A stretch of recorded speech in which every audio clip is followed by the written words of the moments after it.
Lectura del libro de los Números. En aquellos días, Miriam y Aarón hablaron contra Moisés a causa de la mujer cusita que había tomado por esposa. Dijeron: ¿Ha hablado el Señor solo a Moisés? ¿No nos ha hablado también a nosotros? El Señor lo oyó. Moisés era el hombre más humilde del mundo. El Señor habló de repente a Moisés, a Aarón y Miriam: Salgan los tres hacia la tienda del encuentro. Y los tres salieron.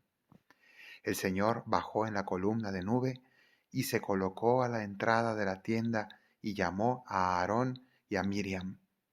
Ellos se adelantaron y el Señor les dijo: Escuchen mis palabras.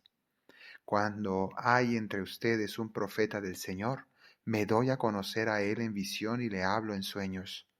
No así a mi siervo Moisés, el más fiel de todos mis siervos. A él le hablo cara a cara, en presencia, y no por enigmas contempla la figura del Señor.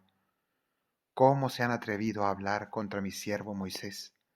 La ira del Señor se encendió contra ellos y el Señor se marchó.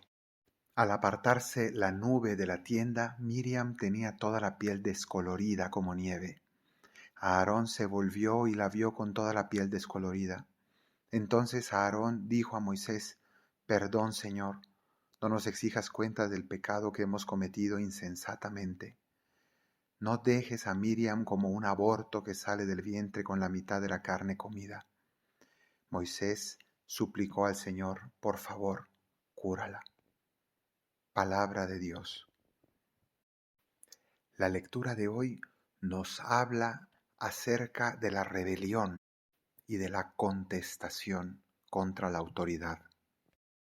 Aarón y Miriam, hermanos de Moisés, se rebelan contra él y se sienten iguales, o como decimos, se pusieron al tú por tú, o sea, reclamaron el hecho de que no tenía por qué ser Moisés el único escogido de Dios y que ellos también tenían derecho a mandar o a profetizar.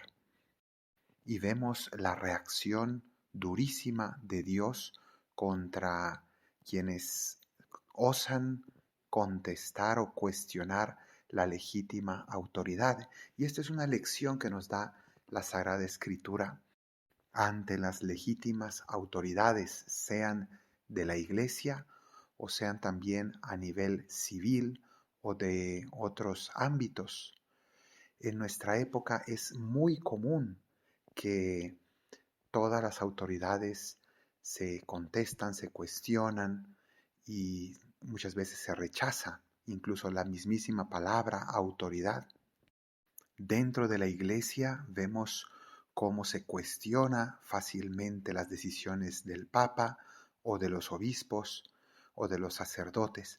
Y no es que estemos hablando de que no se pueden hacer sugerencias o que no se pueden, no se puede hablar. No se trata de esto. Existe una crítica constructiva que es discreta, que no es en público, que se hace para lograr un bien, para mejorar un aspecto y se hace con una intención adecuada y de una forma adecuada. Pero luego abunda mucho más lo que llamamos una crítica destructiva, una crítica que simplemente busca ir en contra del orden establecido y cuestionar de manera constante todas las decisiones. Y eso siempre brota del orgullo, de la soberbia, de pensar: ¿qué tiene este que yo no tenga? ¿Por qué este va a decidir por encima de mí si este también es un ser humano como yo? Sin embargo, es Dios quien ha establecido las autoridades de la Iglesia y en cierto sentido también las legítimas autoridades de los gobiernos, incluso cuando no nos gustan o cuando son de signos políticos que nos desagradan.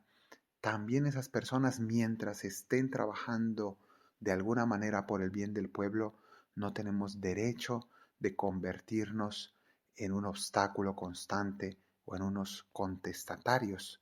El Señor ha puesto la autoridad precisamente para dar un orden a la sociedad y a la iglesia.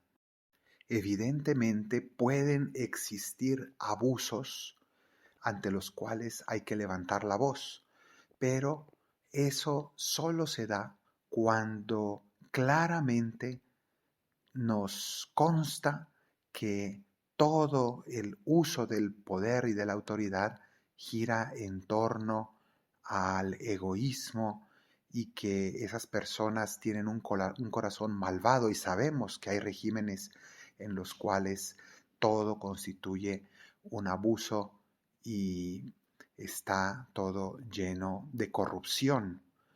Pero no podemos ser tan fáciles como para tachar todo un gobierno o toda una autoridad o toda una persona o un grupo solamente porque no estamos de acuerdo con su estilo o con sus ideas. Eso no es lo mismo. Y el ser humano muy fácilmente se deja llevar por sus desacuerdos, por su soberbia, y simplemente termina tachando de corruptos eh, y de totalmente egoístas a personas que simplemente no piensan como él y que siguen un camino distinto de él. Entonces, es compleja esta situación, pero no podemos permitir que los extremismos nos invadan y que hagan que nuestra vida consista en una contestación y una rebelión constantes contra la autoridad.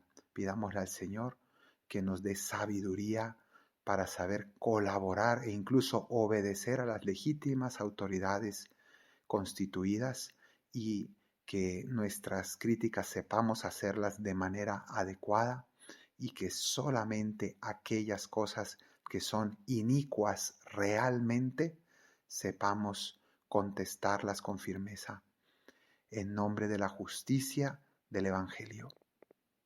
Que así sea.